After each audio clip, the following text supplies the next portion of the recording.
Okay, covering up the part further, in the last lecture we were discussing regarding from the last two lectures, we were discussing regarding the new aspects of designing, and in this at that we have seen many of the new technologies of designing, such as concurrent engineering, quality function deployment, rapid prototyping. Not rapid prototyping we have discussed, and we haven't discussed, and design for manufacturing, design for serviceability, design for reliability. What is reliability? Now there are few more technologies that are designed for environment. It's very important nowadays. You might have seen all the products that are in the market, all are eco-friendly products. It is written there. You go for buying AC, for example, it is written that is eco-friendly refrigerant has been used. So nowadays people are going for the designing which are eco-friendly. So that is also a new concept in the designing of the product.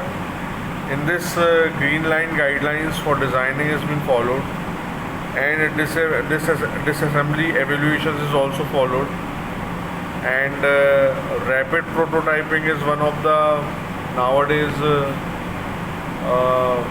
key, one of the most involving designing aspect, in which 3D printing, welding, laser vapor deposition, fuse deposition modeling, stereolithography, and virtual prototyping is being utilized.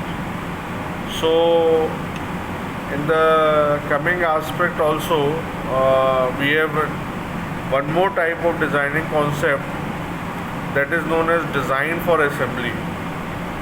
Now, design for assembly generally consists of the guidelines for design for assembly, and Hitachi evolution method, Lucas design for evolution method, and DFA methods and other techniques that are utilized for design of assembly.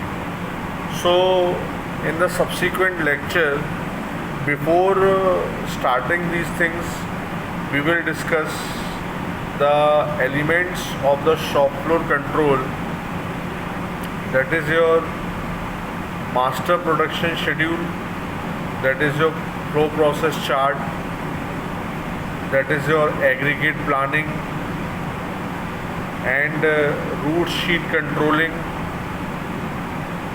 and all these other aspects, with a little bit discussion as far as group technology, cellular manufacturing, and flexible manufacturing system are concerned, though they are not mentioned in your syllabus, but as far as curriculum and the subject related discussion is concerned, they cover up all the aspects of discussion regarding the designing of the product.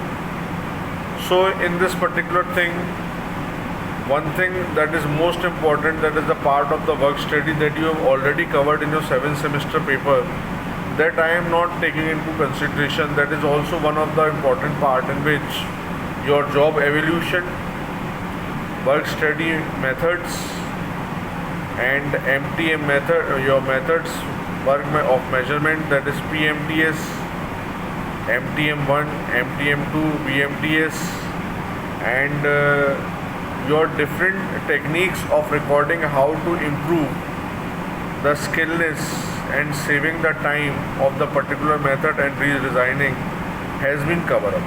So in the subsequent lecture, I will be covering all those things that I have discussed previously, excluding work study. Okay.